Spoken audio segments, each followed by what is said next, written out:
Do you want to express yourself better in English with higher detail and greater sophistication? Or maybe sharpen your listening comprehension? How about understanding the news and business communication better? If you want to do one of those things, or maybe all of them, then join us for this week's episode of Master English with Tim, the podcast where I teach you English vocabulary, English grammar, and English pronunciation in depth and detail and without ever hurrying, so you can bring your English from B level to C level. So, one extremely important and all too often overlooked thing that you need to do to bring your English level up to C level is to learn more functions or meanings of words that you probably already know. In other words, we are talking about words you've seen before, you've heard them before, and you understand at least one meaning of them. But you also need to learn extra meanings. So this method is even more impactful and effective when you use it with words from the NGSL or New General Service List, which is a list of the 2,809 most used words of English. This week, we will work on 5 words from the NGSL, words 1,866 to 1,870. By the way, usually my episodes are at least 10 minutes long, but this one is significantly shorter. This episode is just an experiment, though. I want to see if maybe listeners actually prefer shorter episodes. Anyways, let's get started. Our first piece of NGSL vocabulary for this week is 1,866, proud. P-R-O-U-D, proud. Proud is an adjective. If you feel proud of someone, that means that you feel good about your connection to them. You believe that your connection with them reflects positively on you. So, for example, a stranger walking down the street is not someone you can feel proud of because you have no connection with them. And your brother or sister or parents, on the other hand, or a teacher's students, those are people that one can be proud of. And of course, you can be proud of yourself and of your work. 5 examples. 1. I'm proud to say that I've just published my first book. 2. You all have worked very hard. You should be proud of yourselves. 3. He's proud of his wealth, even though it all came from his grandfather. 4. I'll be proud of myself after I finish writing this dictionary. True story. 5th and last, we don't choose where we're born, so is it logical to be proud of one's country? Okay, our next NGSL word is 1,867, emergency. That's E-M-E-R-G-E-N-C-Y. Emergency has one meaning as a noun and one as an adjective. As a noun, an emergency is an unexpected, dangerous situation that needs to be resolved quickly. 3 examples. 1. I'll be busy, so only call me if there's an emergency. 2. Ava left work at noon because one of her kids had a health emergency. 3rd and last, dictators always justify their actions by saying they're only responding to an emergency. Okay, as an adjective, emergency just means something that is used to solve an unexpected and dangerous situation. 3 examples. 1. Every employee in our office knows where the emergency exit is. 2. The government is giving emergency funds to states affected by the hurricane. So funds, that is money.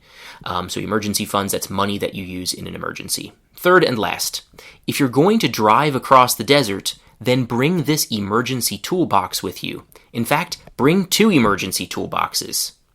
Okay, the next word is 1,868, educational. That's E-D-U-C-A-T-I-O-N-A-L, educational. This is an adjective, and it means connected with the teaching or giving of information to others. 3 examples. 1. I'm a writer that produces educational materials for different websites. 2. This educational website helps teach children fundamental skills like math and reading. Third and last, my company organizes educational tours to places of historical importance in and around Washington, D.C. Okay, the next word is 1,869, distinguish, D-I-S-T-I-N-G-U-I-S-H, distinguish, distinguish. Distinguish is a verb and it comes from an adjective. The adjective that it comes from is distinct. That's D-I-S-T-I-N-C-T. Distinct. If something is distinct, that just means that it is different from something else. Okay, let's come back to our target word, though, distinguish. Distinguish has 4 meanings, and 3 of them are verbs. Also, sometimes the third form of this verb is used as an adjective. All 4 of these meanings are more or less closely connected with each other, so that makes it kind of easy to learn. Let's first take a look at the 3 verb meanings of this word. So the first verb meaning of distinguish is to see or notice the difference between 2 things. 2 synonyms of this meaning are differentiate and make a distinction. 3 examples. 1. It's not always easy to distinguish between a proud man and an arrogant one. 2. People who are colorblind can't distinguish between the colors green and red. So in some languages, you don't say that the person is colorblind, like in Russian, for example, those people are said to suffer from Daltonism. Dalton was, I guess, an English scientist who discovered this phenomenon that some people see colors differently. So people who are colorblind can't distinguish between red and green.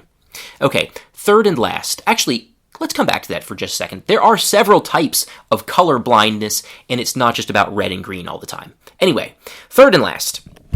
He distinguishes easily between what is right and what is wrong, but only does what is right for himself.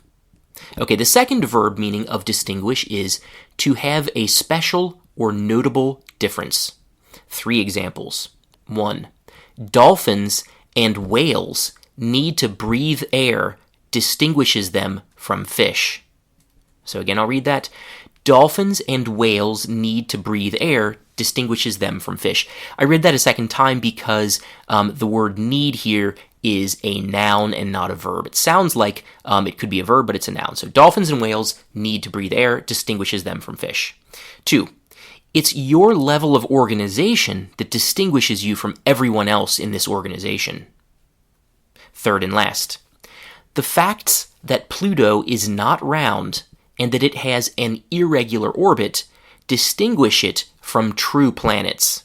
So yeah, when I was growing up, actually, they told us that Pluto is a planet, and at some point in the last 5 or 10 years, astronomers decided that Pluto is not a planet because it's not really round. It's kind of, I don't know, maybe egg-shaped or something, or kind of just lumpy and irregular, and also its orbit is not regular. So the Earth goes around the Sun, and Jupiter and, the planets, all those planets, they move around the sun in a very regular way. And Pluto, sometimes it takes one path, sometimes it takes another. So those facts distinguish Pluto from true planets.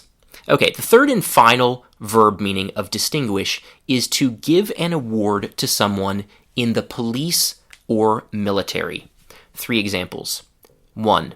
The president personally distinguished him for his service to the country.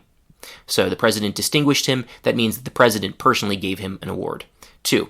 The chief of police distinguished the best police officers in a ceremony downtown last night. Third and last. The Distinguished Flying Cross is an award given by the U.S. military to pilots who have shown extraordinary ability and bravery in combat. Okay. Now we are ready for our single adjective meaning of distinguish. It is worthy of an unusual level of respect and is usually used in connection with scientists and academics. By the way, in this case, when this is an adjective, it is distinguished with an ed on the end. 3 examples. 1. Isaac Newton is one of history's most distinguished scientists. So he's one of the most respected ones. 2. Some of the most distinguished historians of ancient Rome will be attending this week's seminar. Third and last, 2 distinguished scientists, the Englishman Joseph Priestley and the Frenchman Antoine Lavoisier both discovered oxygen around the same time. Okay, our final word for the day is 1,870, substantial. That's SUBSTANTIAL, substantial, substantial. Substantial has one meaning as an adjective. It is important, meaningful, not small. 3 examples. 1. In the past several years, there has been a substantial increase in the price of food. 2. There was a substantial improvement in my English after I lived in Toronto for a year. 3rd and last, our investment losses are substantial, but we will survive them. Okay, that is all for this week. Thank you so much, everybody, for listening, and I will see you all next Monday.